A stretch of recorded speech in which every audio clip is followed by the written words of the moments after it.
Shakespearean Study Module Lesson 4. Hello friends, Amna here, your English tutor, and I welcome to our course Shakespearean Study. It's a 4 lecture on this series. In this lesson, we will discuss classical drama development in Rome.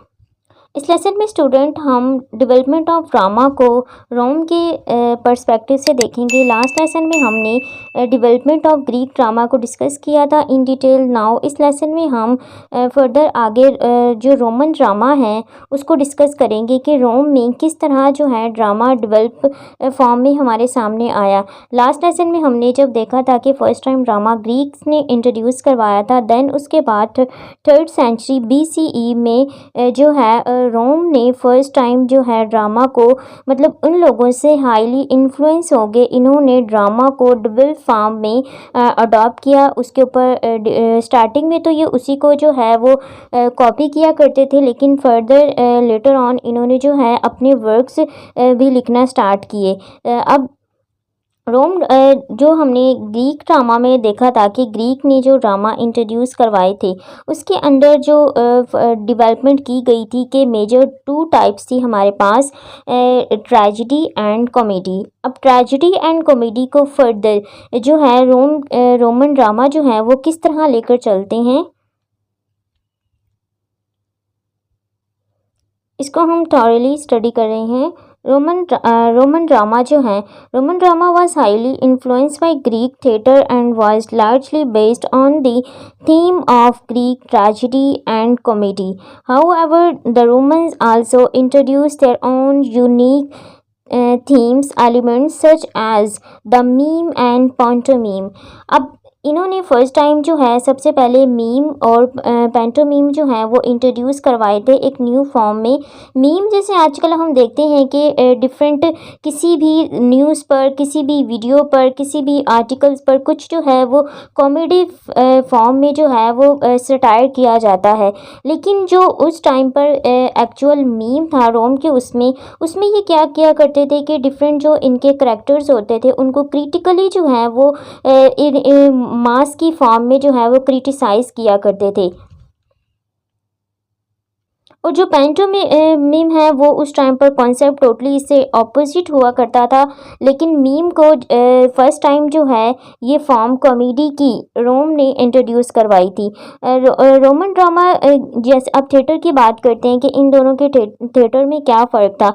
जैसे कि हमने पहले देखा था कि जो Greek theatre थे वो हिल साइड पर बनाए जाते थे, लेकिन जो रोमन थिएटर्स थे वो समटाइम उनका स्ट्रक्चर जो होता था वो फ्री स्टैंडिंग होते थे, यानी कि वो किसी भी जगह बनाए जाते थे और उनका ज़्यादा फोकस जो होता था वो इलेबोरेशन यानी डेकोरेशन पे होता था कि वो उनके जो फीचर्स हैं यानी कि स्पेक्टिकल्स वो उस पर बहुत ज़्यादा फोकस करते थे कि स्टेज की डेकोरेशन की जाए, रेक्टेंगल फॉर्म में उसको बनाया जाए, प्लेटफॉर्म जहाँ पर वो एक ऐसा मतलब राइज होना चाहिए स्टेज जो है, जैसे कि आजकल हम देखते हैं कि स्टेज को थोड़ा सा फ्लोर से थोड़ा सा राइज फॉर्म पे रखा जाता है। तो ये कॉन्सेप्ट जो है वो रोम ने इंट्रोड्यूस करवाया था, यानी कि थिएटर को थोड़ा डबल फॉर्म में वो लोग लेकर आए थे।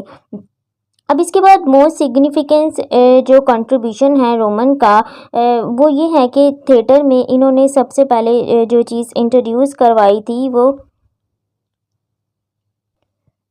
डेट मीन्स कि जो स्टेज की डेकोरेशन रखी जाती है इसमें लार्जली जो सबसे पहला इन्होंने इंट्रोड्यूस करवाया था कॉन्सेप्ट वो प्रोसीनियम आर्च का था कि जैसे कि आप स्क्रीन पर देख सकते हैं कि जो ऑडिटोरियम होता है जहाँ पर ऑडियंस होती है उसके बाद जो स्टेज था, इन दोनों को सेपरेट करने के लिए एक जो है फ्रेम या कोई चीज़ इन्होंने यूज़ की। देन इसी को आगे फर्दर जैसे कि आज हम कर्टन्स देखते हैं कि जब कोई नेक्स्ट पार्ट या नेक्स्ट एक्ट स्टार्ट करना होता है तो उस यानी कि नेक्स्ट सीन या फिर हम नेक्स्ट एक्ट को स्टार्ट करते हैं तो उससे पहले जो है कर्टन्स गिराए जाते हैं, उसके बाद फिर कर्टन्स वापस खोले जाते हैं।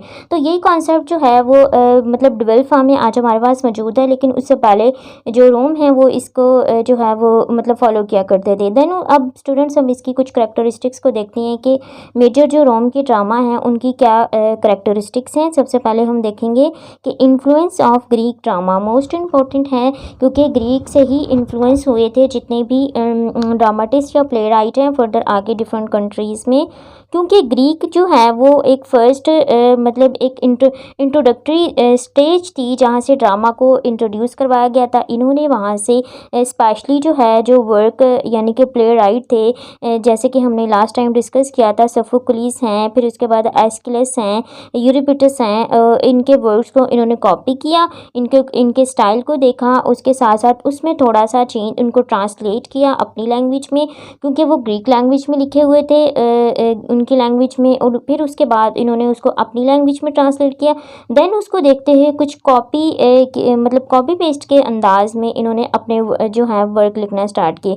फिर उसके बाद देन है इनका जो मेन मतलब एक डिफ्रेंशिएट करने के लिए जो एलिमेंट्स है वो है मतलब फोकस करते थे स्पेक्टिकल्स पे। स्पेक्टिकल्स हमने लास्ट टाइम भी देखा था कि स्पेक्टिकल्स होती हैं कि जो हमारी सराउंडिंग में डेकोरेशन की जाती है हमारे एक्ट से जो रिलेट होती है उसको हम स्पेक्टिकल्स कहते हैं। कि रोम ने जो है सबसे ज़्यादा मतलब इनका ज़्यादा जो एम्फेसाइज इस चीज़ पर करते थे कि जो इनका विजुअल इफेक्ट्स हैं contrary to Greek playwright, ये इस चीज़ पर ज़्यादा फोकस करते थे, यानी कि डेकोरेशन पर विजुअलाइजेशन पर कि जो चीज़ हम देख रहे हैं तो सराउंडिंग में जितनी भी चीज़ें हैं उनको डेकोरेट किया जाए, तो ये थोड़ा सा इस चीज़ पर इन्होंने फोकस किया। देन उसके बाद यूज़ ऑफ स्टॉक करैक्टर्स, इन्होंने जो है स्टॉक करैक्टर्स होते हैं कि जो किसी भी ट्रेडिशनल वे में स्टोरी जो है वो हमें बताते हैं, तो इन्होंने क्या किया कि स्टॉक करैक्टर्स इन्होंने इंट्रोड्यूस करवाए। और उसके बाद जैसे कि ओल्ड मैन है कि ओल्ड मैन हो गया, यंग लवर हो गया, इसके बाद द क्लेवर हो गया, सर्वेंट हो गया। अब ये क्यों होते हैं कि ओल्ड मैन क्या होगा कि वो अगर एक शख्स है वो ओल्ड हो गया है तो वो किस तरह की बातें करेगा, वो थोड़ी सी मोरालिटी बेस करेगा, अपने जो उसके एक्सपीरियंस थे उस चीज़ को बताएगा कि हमें ये नहीं करना चाहिए, हमें ये करना चाहिए। देन यंग लवर जो है वो अपनी लव के बारे में बताएगा। फिर उसके बाद जो क्लेवर सर्वेंट है वो मतलब किस तरह की वो जो क्लैरिटी है उसको देखकर चलता है। तो इस तरह के स्टॉक करैक्टर्स जो है ना यानी कि ट्रेडिशनल वे में हमें स्टोरी बताने के लिए इन्होंने इंट्रोड्यूस करवाई। देन उसके बाद इनकॉर्पोरेशन ऑफ म्यूज़िक, म्यूज़िक जो है इम्पोर्टेंट पार्ट है रोमन ड्रामा का। और इसके बाद जो है मेनली फीचर भी इसको समझा जाता है क्योंकि म्यूज़िकल इंटेंशन जो थी रोम की वो बहुत ज़्यादा थी और वो इसको परफॉर्मेंस में जो है बहुत यूज़ करते थे। फिर उसके बाद social commentary same on the in previous characteristics of Greek drama, क्योंकि उन्होंने भी जो है सोशल कमेंट्री पर काम किया था। क्योंकि जब भी हम कोई लिटरेचर लिखते हैं चाहे वो स्टार्टिंग में लिखा गया हो या आज तक लिखा गया हो, जब तक कोई राइटर अपनी सोसाइटी से इन्फ्लुएंस नहीं होता उसको जो इंस्पिरेशन है वो सोसाइटी से ही मिलती है। बेशक जो उसकी मतलब विजुअलाइजेशन वो करता है, इमेजिनेशन उसके पास होती है, लेकिन जो मेजर जो हमारे पास किसी भी वर्क आता है उसमें जो इंस्पिरेशन होती है वो नॉर्मली ह्यूमन को ह्यूमन से ही मिलती है। सोसाइटी में डिफरेंट जो हम इवेंट्स देखते हैं, लोगों के एक्सपीरियंस देखते हैं, बैड एंड गुड जितनी भी हम चीज़ें देखते हैं उन सब को ही विजुलाइज करके उनको मॉडरेट फॉर्म में हम अपनी यानी कि उनको राइट करते हैं जो कि हमारे सामने लिटरेचर की फॉर्म में आता है, चाहे वो किसी भी लैंग्वेज में लिखा गया। यूज़ ऑफ मीम एंड पैंटोमीम, जैसे कि हमने भी स्टार्ट में देखा कि रोमन ड्रामा जो है इन्होंने परफॉर्मेंस के तौर पे इन कॉमेडी की इस फॉर्म को इंट्रोड्यूस करवाया था कि वो डिफरेंट करैक्टर्स जो हैं उनके जो फिज़िकल गेस्चर्स होते थे ना, मूवमेंट, बेसिकली ये टर्म फिज़िकल गेस्चर्स के से रिलेटेड है, लेकिन आज जो है इसको मॉडिफाई कर दिया है और इसको जो है टोटली कॉमेडी से रिलेट कर दिया है। लेकिन रोम ने जो बेसिकली इंट्रोड्यूस करवाया था वो किस लिए करवाया था कि वो कहते थे कि जो एंटरटेनमेंट किया जाता है लोगों को उसके लिए मतलब हमारे जो फिज़िकल गेस्चर्स होते हैं ना उसको यूज़ करते हैं। फिर है मल्टीलिंगुअल जो है परफॉर्मेंस दी जाती थी। रोमन ड्रामा जो है वो मतलब मल्टीलिंगुअल डिफरेंट लैंग्वेजेस को इंक्लूड करते थे, जैसे कि ग्रीक है सम टाइम, फिर वो अपनी लैंग्वेज यूज़ करते थे सम टाइम, सच एज जैसे कि इजिप्शियंस की थी जो कि यानी कि मिस्र के लोग होते हैं। फिर उसके बाद सीरिया के जो होते हैं उन लोगों की, यानी कि ऑडियंस को जो है ना वो मल्टीपल कल्चर और मल्टीपल लैंग्वेज या मल्टीपल मतलब वैरायटी मिल जाती थी इन इट्स मीन के। फिर उसके बाद रोमन जो है ड्रामाटिस्ट, उसको देखते हैं कि जो कुछ 4 मेन ड्रामाटिस्ट हैं जैसे कि टीडियस हैं, इनके वर्क्स आपको स्क्रीन पर नज़र आ रहे होंगे। फिर हैं पब्लियस, ये एक इम्पोर्टेंट मतलब रोमन ड्रामाटिस्ट हैं। फिर हैं लूसियस, ये भी important third popular dramatist play right हैं। मार्कस, ये भी इम्पोर्टेंट प्ले राइट हैं। इनके वर्क्स आपको स्क्रीन पर नज़र आ रहे होंगे, यू कैन नोट। देन उसके बाद जो प्ले राइट हम इसके बारे में डिस्कस करेंगे कि नेक्स्ट वीडियो में हमने मिडिवल ड्रामा को डिस्कस करना है। रोम के बारे में इतना ही है कि रोम ने जो मेजर क्या काम किए थे, हम थोड़ा सा इसको वाइंड अप करते और समराइज़ भी करते हैं कि रोम का जो मेजर कंट्रीब्यूशन था कि सबसे पहले तो स्टार्टिंग के सेंचुरी में 3rd सेंचुरी BCE में इन्होंने ट्रेजेडी और कॉमेडी को कॉपी किया था। उसके बाद इसको इनका जो मेजर मतलब कंट्रीब्यूशन है स्टेज डेवलपमेंट में था, यानी कि जो थिएटर था उस टाइम पर वही चीज़, मतलब स्टेज को ये थिएटर कहा करते थे ओवरऑल। वो तो आज हमारे पास है कि हमने उसको कितना डेवलप कर दिया है थिएटर को, और ड्रामा जो है थिएटर से निकल कर डिफरेंट और सोशल मीडिया प्लेटफॉर्म पर चला गया। वो तो मॉडर्न इराक में हम डिस्कस करेंगे, लेकिन उस टाइम पर जो था इन्होंने ग्रीक को फॉलो किया। उसके बाद इन्होंने ट्रेजेडी और कॉमेडी को भी अपने अंदाज में लिखा। फिर ट्रेजेडी और कॉमेडी में इन्होंने न्यू फॉर्म मीम एंड पैंटोमीम की इंट्रोड्यूस करवाई। स्पेक्टिकल्स पर इनका फोकस था। और उसके बाद मल्टी लैंग्वेजेस, यानी कि डिफरेंट कंट्रीज़ की लैंग्वेजेस को भी ये ड्रामा में, यानी कि जो एक्टर्स थे वो मल्टी लैंग्वेजेस बोलते थे ताकि लोगों को वैरायटी मिले और वो डिफरेंट कल्चर्स को जानने की कोशिश करें।